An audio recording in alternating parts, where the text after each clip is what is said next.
Hello, beloved. It's me, Robin Hallett, intuitive healer and light sparkler at robinhallett.com. And this is Tea with Robin. On today's episode, nobody may have told you that the way we were talked to growing up, the way we were treated, is very much the way we continue to talk to ourselves today. What if we were to set a new standard to love you the most, to be your own best friend, to have your own back, and work on the mental stories you continue to churn about you? Our inspiration, some self-care rituals for you. It is needed and necessary, especially now.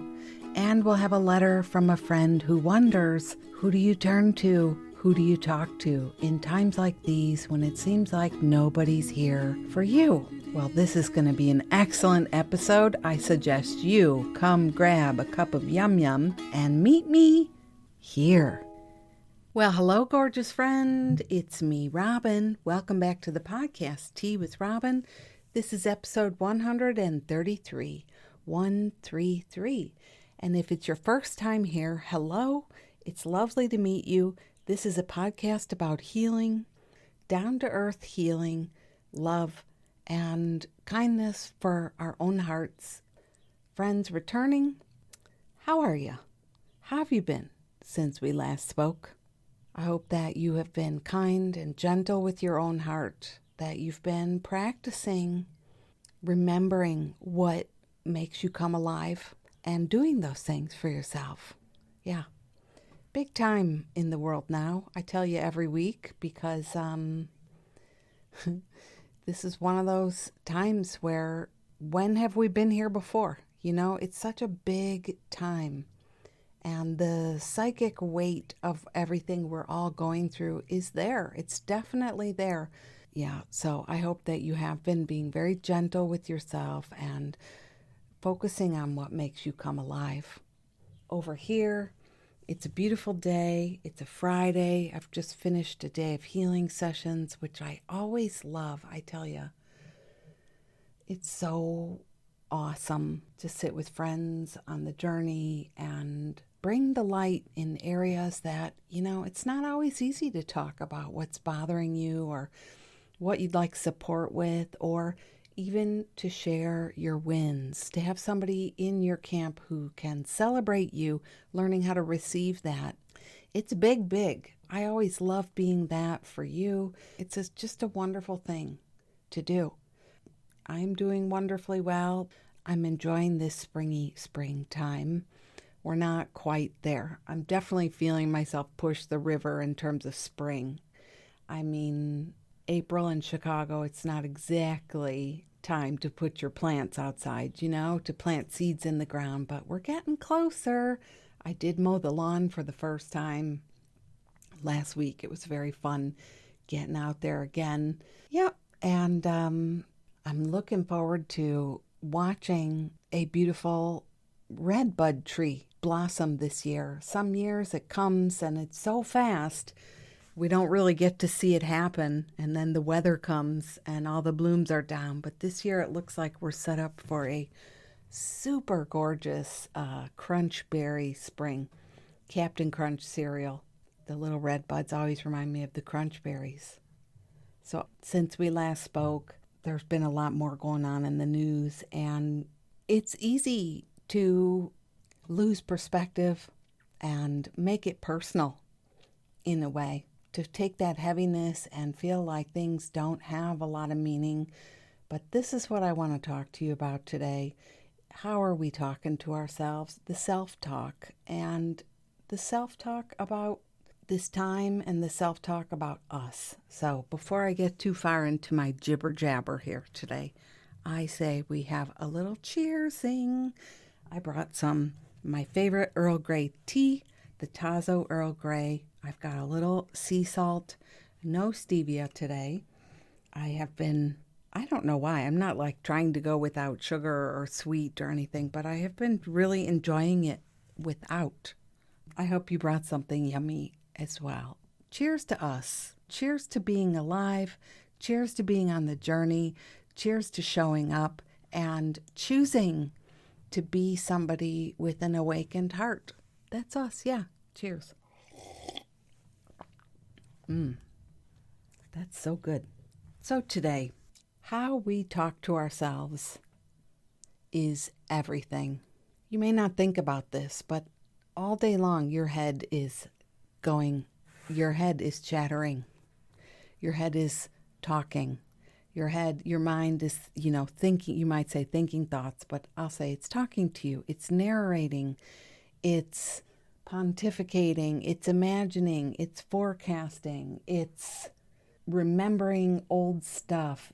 It's always going. And if we're not paying attention, it can really be narrating some serious, dark stuff about us, about our lives, about how things did or did not turn out the way we wanted, and lots of regret stuff, anxiety stuff, scary stuff. So I wanted to talk about that today. How do we talk to ourselves? How do we talk to ourselves? And are we paying attention to the way we talk? Are we listening to the mind? Are we doing anything to help the chatter be better? It's funny sometimes the way the head just gets going. It just gets going. And it starts telling its little tales. It is sometimes looking for something to be upset about. It's looking for things to talk to you about. I notice this sometimes when I wake up in the silence, how you wake up and the room is quiet, and you might hear the birdies or something outside or some traffic or whatever, or the house you live in is waking up. Then suddenly your mind just starts up like an orchestra in the pit getting ready to play their first song, all the tuning up. You can hear it begin. And if we're not careful, the mind starts to attach meaning to things that we've already had grooves.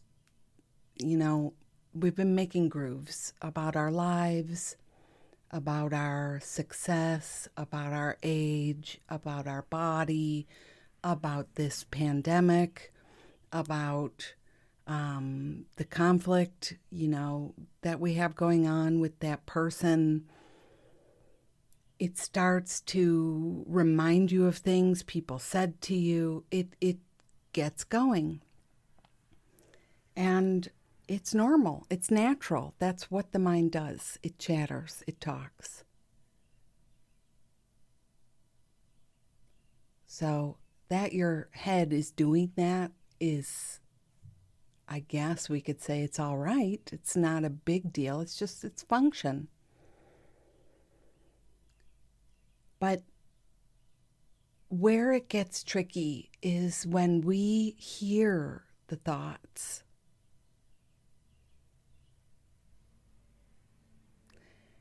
And we pay attention. We run with what is being said.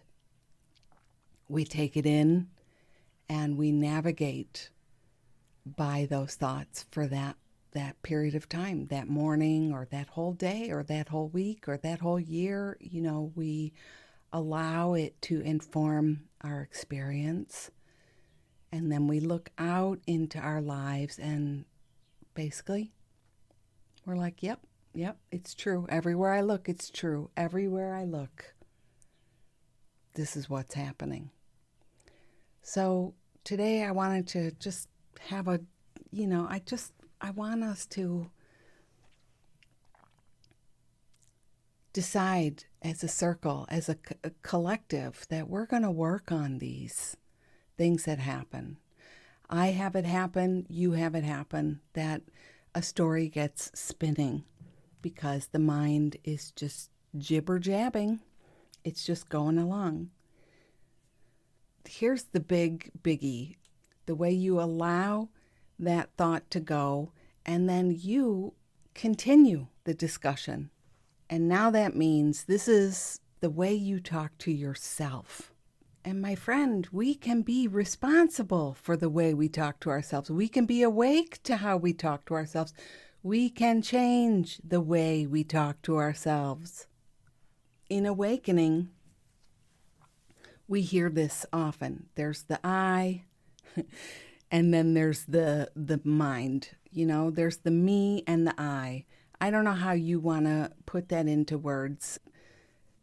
It's not just one person in there. There's two awarenesses going on at the same time. An I and a me, and a spiritual awake one. Maybe you want to think of it as the awakened one, the one in charge, and then there's that mind that's just generating thought after thought after thought.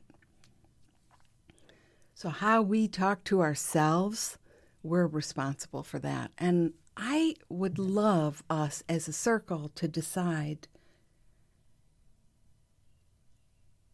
to be our own best friend, you know, to have our backs, to catch some of those thoughts that are going.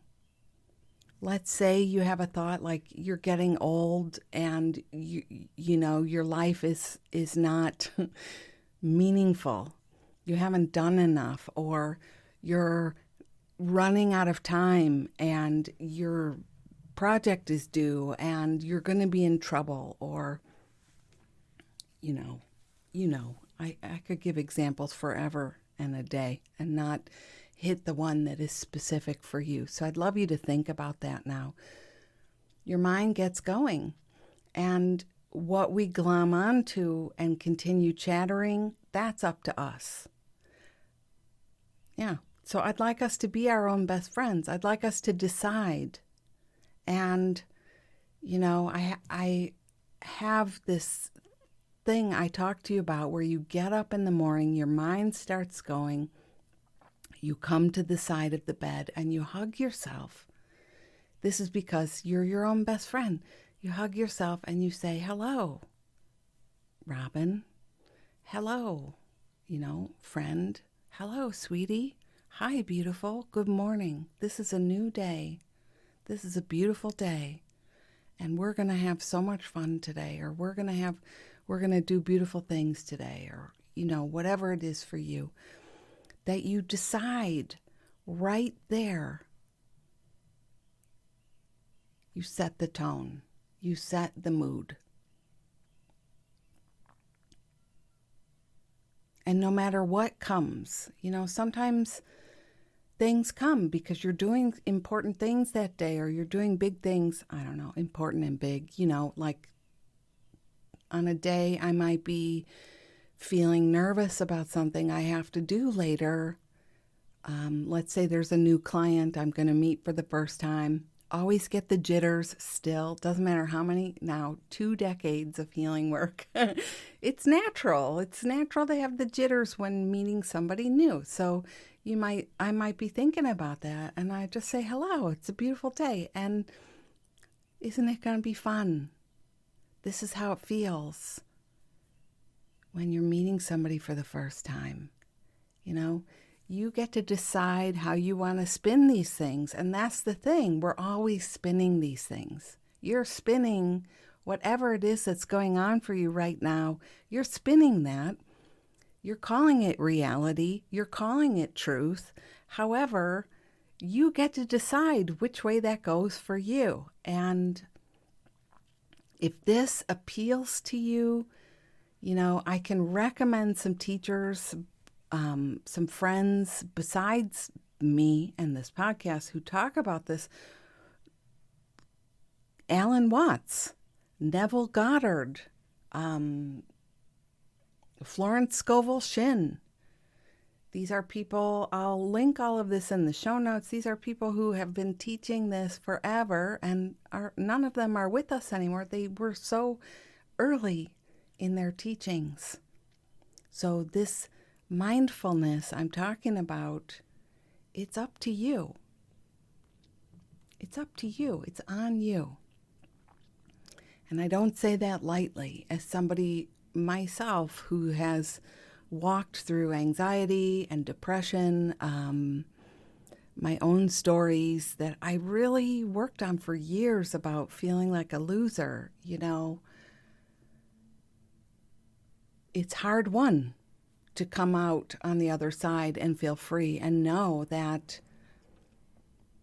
the mind is generating those stories. So I don't say it lightly because it's big, big work. And there's a whole industry built on us feeling this way.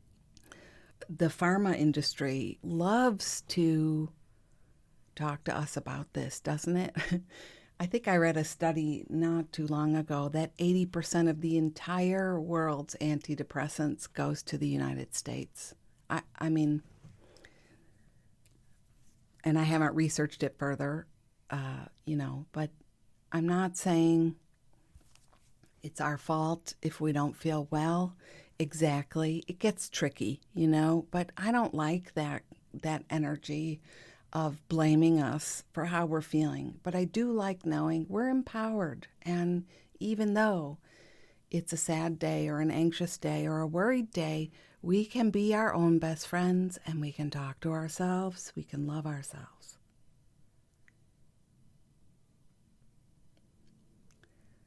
Yeah, isn't that good?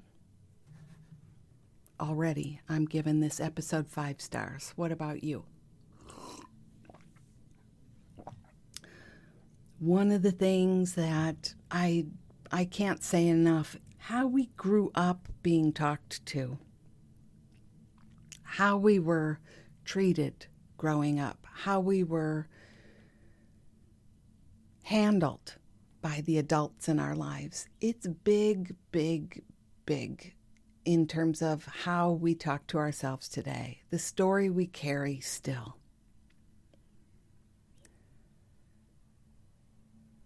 And frankly, in my line of work, you could say it's pretty rare that someone's like, oh my God, I was the apple of my parents' eye. The room lit up when I walked in. I could tell they were so welcoming and loving and they loved me. That's not my world. That's also not my personal experience. And most of the friends I sit with, that wasn't your experience. So you want to ask yourself, if you're interested in what I'm talking about today, you want to ask yourself, how was I spoken to? What was the significant treatment for me? What was it? What were the main messages I grew up feeling like? Was I a disappointment? Was I a burden? Was I a... Boy, listen to that beautiful cardinal. Can you hear it? Gorgeous. Was I a challenging burden?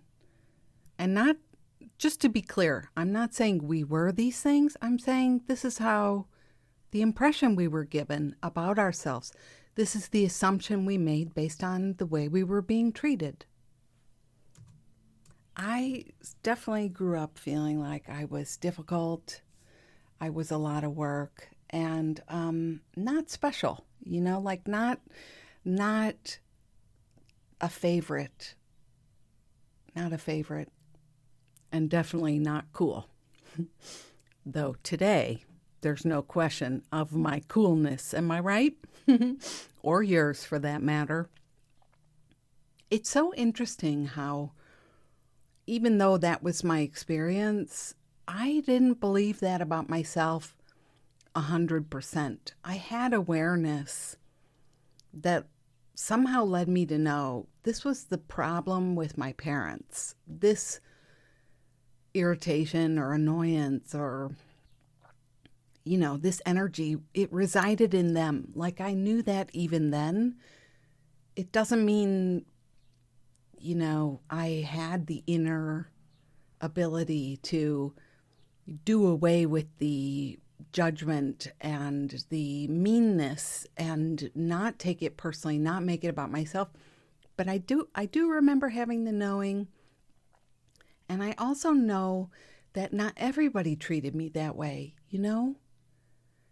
And it's interesting that because I had a teacher early on when I was studying early childhood development who said you really only need one person where you felt like the room lit up when you entered. You know, you knew you mattered to them. And I did have that. I had that. My grandmother was that for me. My German grandmother was that for me. And so I definitely, and you might be thinking about this for your own life, there was some contrast there between what my parents were doing and my extended family was doing and my teachers were doing, because that was kind of a experience I had where it was like, you're a pain in the butt, or you're not welcome, or we don't want to hang out with you, or there's something, where you personalize that energy. But there's one person in your life who makes you feel like they love you and they want to hang out with you, and you're not challenging or difficult. Now you have some contrast, and now you can challenge some of the stories you still carry today, and you still talk to yourself today. So you might be thinking about that. How do you talk to yourself, and how was that similar to the way you were talked to, how the way you were treated? And what did, if you had one person, maybe a high school teacher or somebody, a friend's parent who treated you well, it doesn't even have to be ongoing. It could have been one significant period in your life. What was the message they gave you about yourself? What was it that they showed you about you? This is very important, because we grew up with these perspectives in our head about us and about life and about how we needed to be and how we would be accepted. Think about social norms and how you worry about, or once worried about, the opinion of other people, about fitting in, about belonging, and how you were treated and what that made you think about yourself. Today, I'm really asking you, I'm encouraging you to consider some of these things, because the roots are deep. If you have struggles with your thinking, if there's suffering today, if you feel, incapable or unable, or it's too late, or whatever it is that you hang with, energetically speaking, if you feel depressed, if you feel heavy, the way through it is to be your best friend, to love yourself, to speak sweetly, to not deny how it feels to be you, to not deny what was once told to you, to not deny, what's going on in the world, but to work with it and to dialogue with it and to choose. I get a little shouty. There's so many times where I'm listening to friends, or even Jeff and I, we hang out together. That's number one husband. We hang out together at night and we talk about the day and we talk about things that happen. And, this is kind of our lingo, that we talk about repetitive upsets and practices. We want to practice working with. And it's amazing how for each of us we have certain areas that are just super repetitive. So I tell you that because it's very natural to have repetitive upsets, and it may never have occurred to some of us that we can wake ourselves up. Right there. We could say inside the mind, while the mind is going on its usual thing, la, la, la, la, la, I never do this, and it never happens that, and this person, da, da, da, da, da. You know how your mind goes. That you can just say, hey, put the finger out, I tell you, hey, is this really what I want playing right now? Seriously. How fast, if you ever watch TV or try a program on Netflix somebody has recommended, how fast do you switch it off when you decide you don't like it? Fast. Sometimes you're just reading through descriptions and you can't get into it because you already don't like it. But the mind, because it's yours, because it's in your head, it's just like real. But it's not real. It's just a thought you're thinking. And as Louise Hay would say, and thoughts can be changed. Abraham Hicks says, beliefs are just a string of thoughts you continue to think. And a thought can be changed, a belief can change. We get to decide. So today, this is my encouragement. Nobody may have told you you can change your mind, but I'm telling you today, nobody may have told you that you are worthy of being your own best friend, but I am telling you today. Nobody may have told you that how we grew up being talked to is very likely the same way we continue to talk to ourselves. We're still hearing the voice. Did I say ta? We can ta to ourselves. But, we're still hearing the voice. I still hear the voice of my mother. Yeah. Impatient, curt, irritated. But that was her stuff. That was her. That was her. And even if you're listening to me right now and you're like, I've been that way with my kid. So have I. We get to decide. Again, we get to decide what it all means. We get to decide the way we think. We get to decide. And frankly, if there was ever a time for you to decide, it's now. This is a whole new world. This has been a year and more now of extraordinary, holy crap, I don't even know how to say it, like extraordinary shift, terror, change, upheaval, awakening, aliveness, joy. I mean, everything all in one. It's been that. And if there was ever a time for you to decide, this is a new world, a brave new world, and you are going to be that for yourself. You're going to be your own best friend. You're going to show up. You're going to love yourself the most. Love yourself the most. And when you have these thoughts, when you step out of the shower and you look at your belly, when you look out at the yard and you have your judgments about what you didn't do, when you're feeling behind, when you didn't earn enough money, when you did the thing and it didn't go the way you thought, you get to tell a story that is the one you want to tell.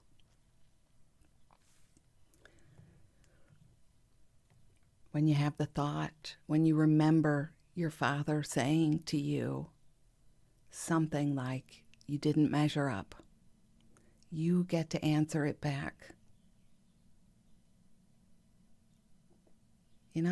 No, Dad, that's your deal. And I'm returning that to you. I return that to you. Here you go. You can have that back. It takes courage. You have to be brave and you have to stay awake.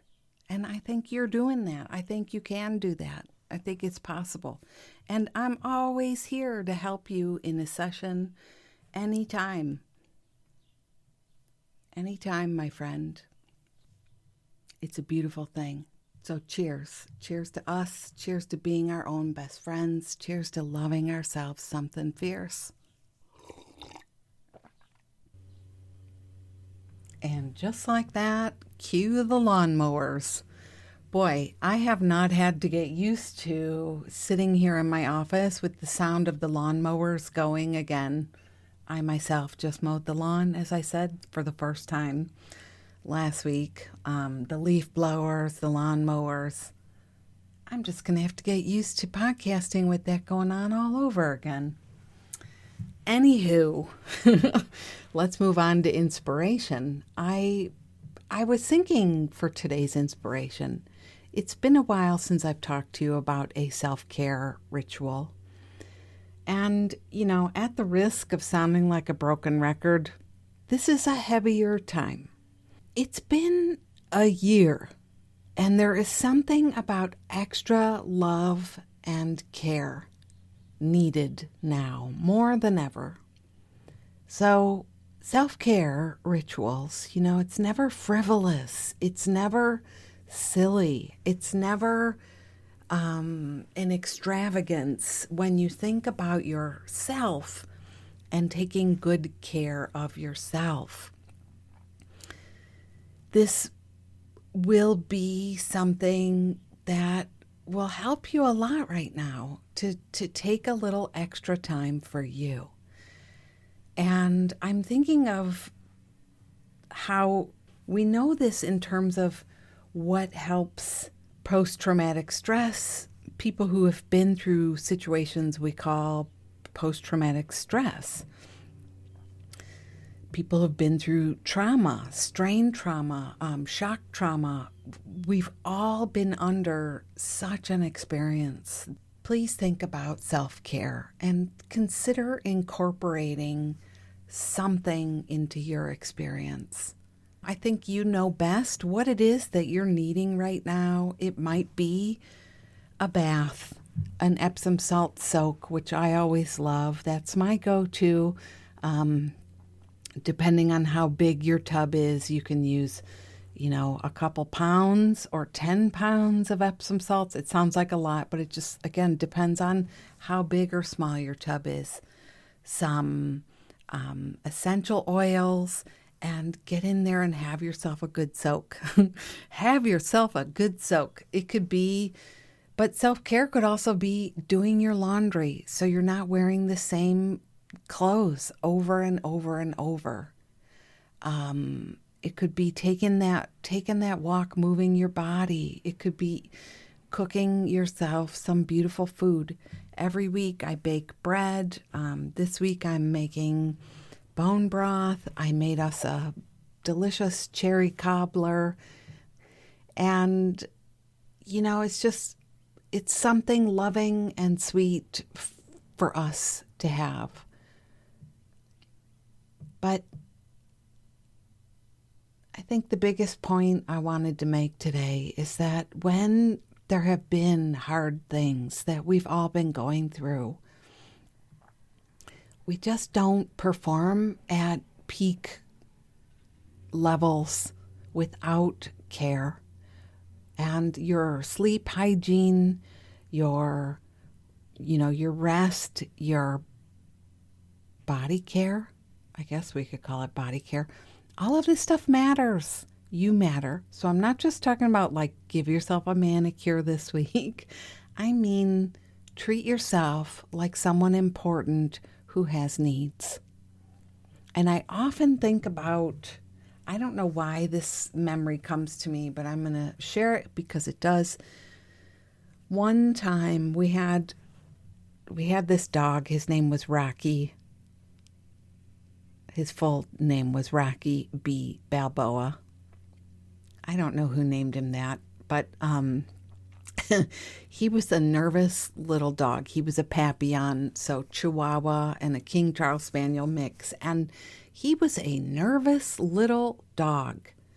And I'll never forget this one day we were out for a walk, and often it would happen that I would have to pick him up and carry him for a little bit of the time. And I stepped off the curb with him in my arms, and I think I went down on the side of my foot, twisted my ankle a little bit, and he fell. He fell out of my arms and he fell onto the pavement and he cried. He was okay, but he got really, really scared. He wasn't limping or anything. That whole rest of the day, he was shaking. I could see him laying on his blanket and his body would just start shaking again. We sometimes forget that we too have been through things that require a certain amount of soothing. And when we don't allow the soothing, because our mind decides, again, we tell ourselves the story like, oh, I have it so easy. What do I have to be stressed about? Do you ever do that? Or I'm too busy at work. I don't want to drop any of these commitments I've made. I don't have time to do anything. We tell a story that we don't somehow it's like we don't matter. Our needs don't matter, but they do. So that's my encouragement to you this week. Self-care, time for you. And it matters, you matter. And like this episode is called, Love Yourself, Love You the Most. You need to do it. Nobody is going to do it for you. You need to make the space and take the time for you. Yes. Once again, 5 stars. Cheers.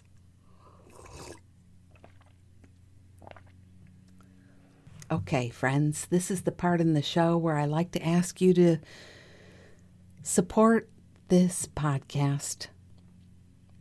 Do something to share this episode. Tell a friend. If you're on social media, perhaps make a post. Share this episode on or another one you loved. And always, I welcome a review. It's pretty easy to leave a review on the app you're listening on. It all helps this light get out there. And I love to ask you, because I am a firm believer in boldly showing up to receive. And I believe in this love so much. Our light, our circle, the healing of this. And I know so many people need this kind of support right now. So I thank you in any which way you feel called to support this podcast. Thank you.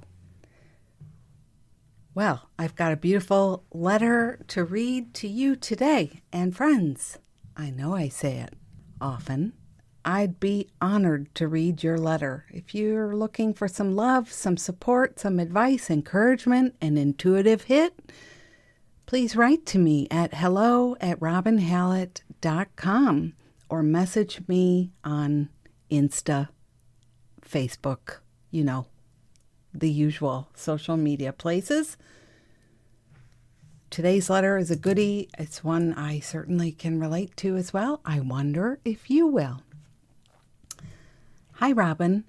First of all, I want to thank you for putting out your podcast every week. I so look forward to each episode. The relaxed conversational way you have is so soothing, your message so reassuring and accepting. I usually try to make a special cup of tea and meet you here. But it's not always easy to carve out the me time, with job and kids and husband all demanding my attention. I know it's me letting them have me. The burden of should, the demands of convention, the restrictions put on me by my parents and upbringing, just typing it is making me sad and a little mad. I wish I had friends or someone I could talk to about all of this, but I don't. I don't know any like-minded friends or family. They're all so busy with their own crazy. I can see it in their eyes when I try and talk to them. The confusion, the surprise, the judgment like I'm nuts. They're also tied up in their own crazy. How can they make quality time for me? You're the only one I know that could see me. Why is it so hard to make connections with others on the path? I feel so alone. Does this happen to others in the love posse? Signed, Desperate. Thank you so much for this letter. I really appreciate such a beautiful letter. I really, really get it. And I gotta say, for a long time, this was exactly me too. There's something about the awareness of how your friends aren't there for you and everybody's busy with their own lives and everybody's busy with their own kids and all of that, that really struck me after a while. It was like everyone around me has, like small kids and they're unable to take the time to really connect with me and hang out with me and listen to me. And, I would notice these things, like they always drop the ball when they say they're going to call or we're going to get together or make a date, or when we get together, they just wouldn't be interested, in talking or listening about the real deal. Through my own studies and awakening, I realized that I was the common denominator in all of the stuff. Now, I'm not saying that's you, my friend. I'm saying that was me. And we have to, we each have to come to this in our own time. But for me, I really noticed that I was creating this pattern. And it just takes time. You have to stick with it, and it takes time to show up in your life and say to yourself, I would rather be alone than lonely with a friend. I'd rather be on my own than have an hour-long conversation where the person never asks me about me and doesn't follow through, doesn't remember anything about me. Once you start to recognize that that's happening, I feel like we owe it to our own hearts to, like I keep saying today, be your best friend, love yourself the most, and don't do it. Just don't do it. You may feel like you have a lot of years invested with certain people, but if they're not good to you, if they're not good for you, if they're not able, if they don't have the bandwidth, if they keep showing you over and over, take them at, believe it. And believe in yourself that you have the possibility, the miracles are here for you too, that you can make and meet and make new friends. It's so important. And I really understand that it's not always easy to carve out the me time, like you said. There is so much to do, isn't it? It sounds like you have a lot on your plate. And I guess the thing I want to tell you is the awareness that there is no me time generates so much distress.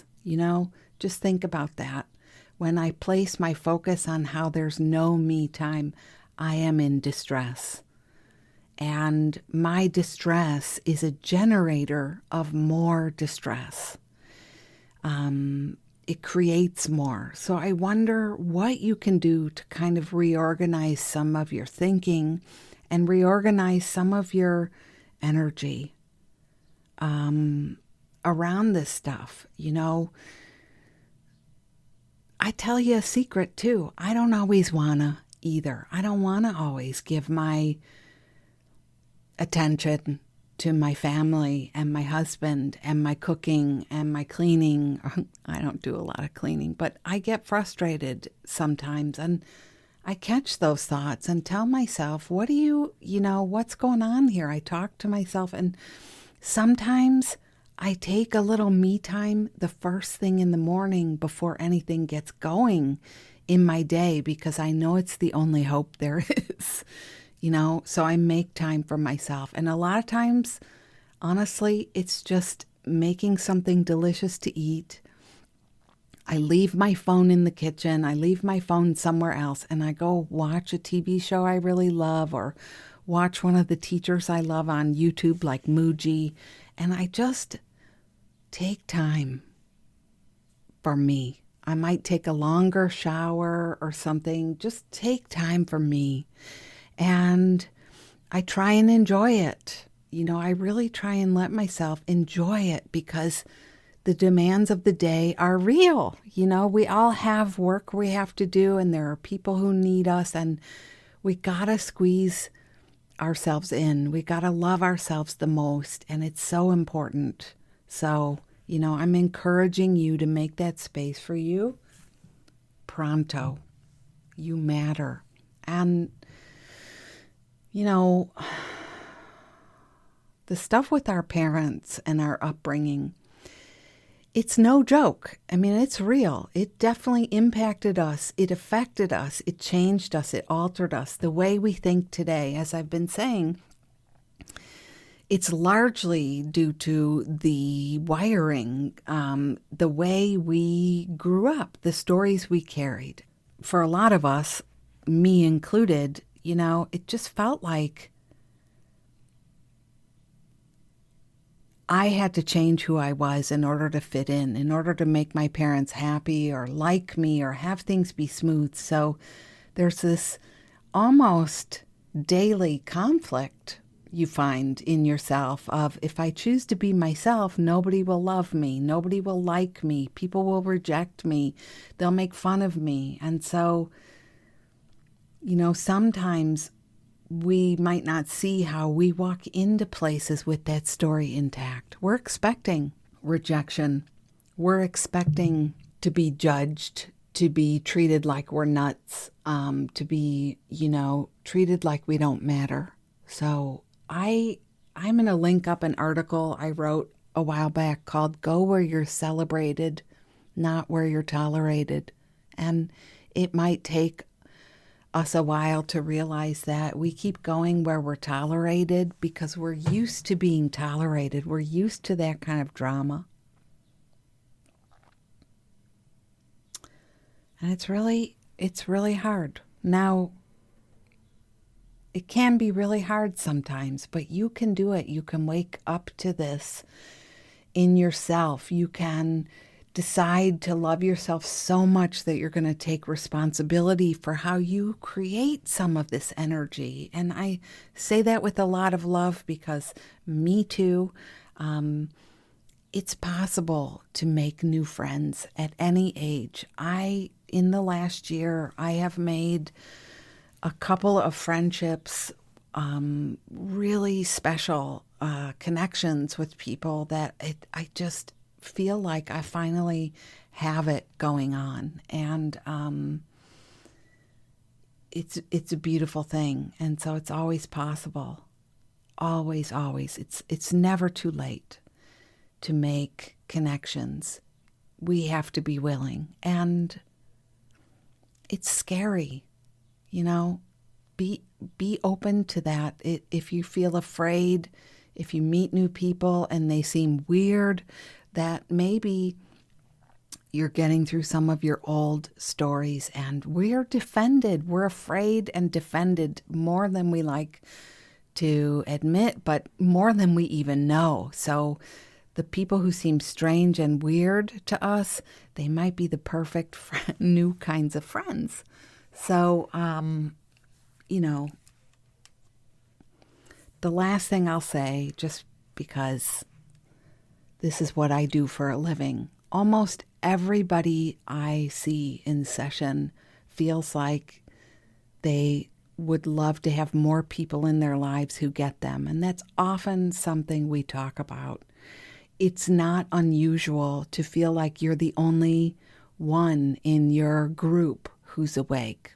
I had a therapist years ago who said, there's one mutant in every family, which always cracked me up because we already feel like we're the weirdos, you know? So to call us the mutants is quite something. But it's usually true. Like in a family of siblings, you might feel like you're still the only one who grew up the way you did. You're the only one with those experiences and memories. It's so fascinating how this happens. So a lot of times, yes, you might have to pay for a conversation weekly with somebody who can show up with you and get you and support you and encourage you. And the reason you do that is because you love yourself enough to learn and heal and grow so that you can go out in the world and meet friends who can meet you where you would like to be met, and also handle it.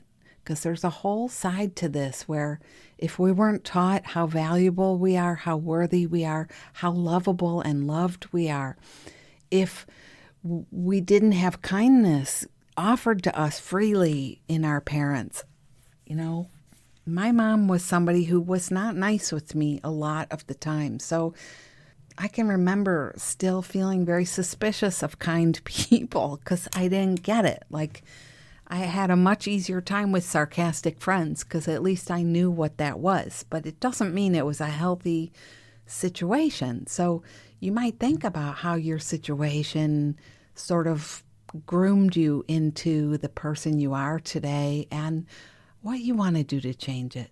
This totally happens to so many people. You are not the only one. You are not alone. And that's why we need to keep coming together.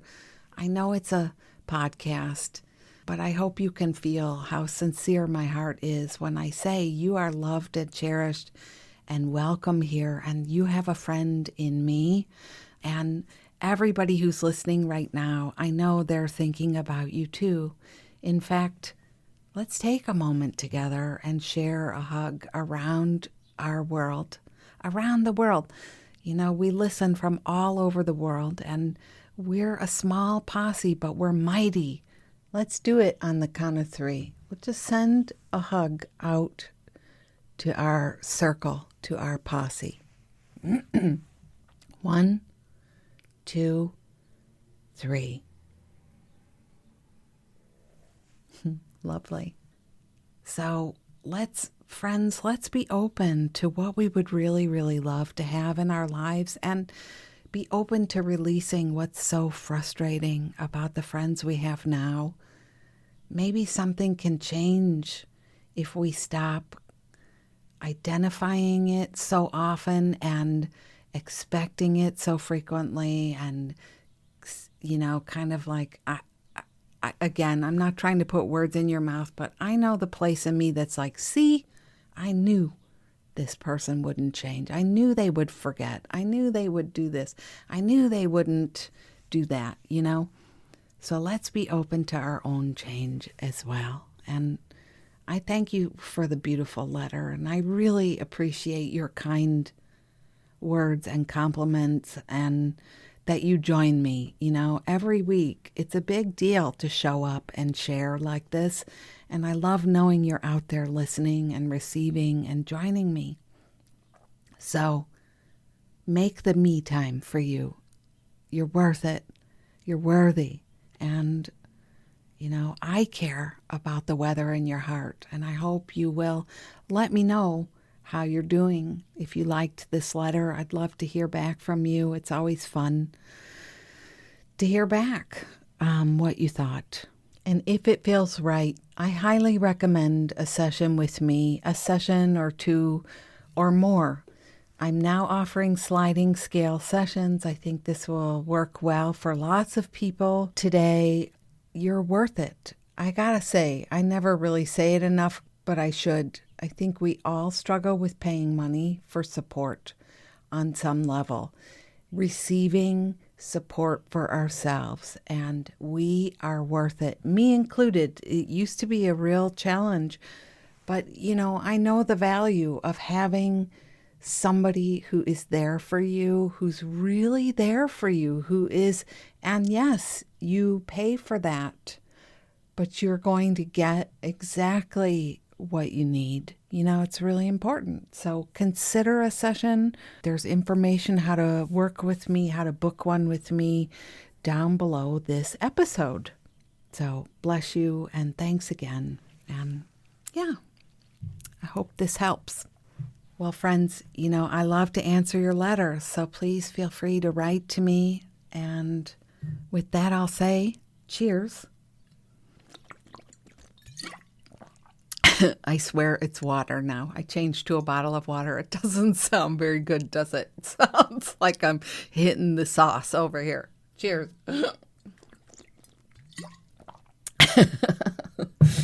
Well, friends, that wraps episode 133. 133 is in the can. I hope you will take some of what I shared today deep into your heart and decide to practice with me. You matter the most. Love yourself the most. Love you the most. Be your own best friend. Take something from today and apply it in your life. And, I always love to hear how it's working for you, and maybe you can share that experience, and I'll read your story here on the podcast. Well, as we wrap, it's Friday afternoon. I'm looking forward to a fun weekend with my sweet husband. We've got a little yard project planned, building some raised beds, and hopefully we'll still be speaking to each other after that. You know how those projects go. I actually appreciate another opportunity to give it another try and see how we can do together. And then we have we've decided to start a new ritual. This is going to be a yearly event. We're calling it the Get Ready For It. The Onion Dip Potato Chip Fest. We're going to meet and make an onion dip, the old-fashioned onion dip in a bag.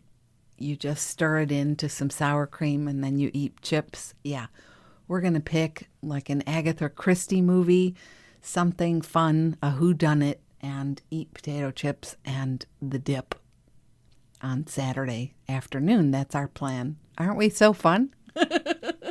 So with that, I will say I will see you next week. I will be here to share some more love with you, and thanks for joining me. This has been me, Robin, Chips and Dips Hallett. I'll see you next time. Bye-bye.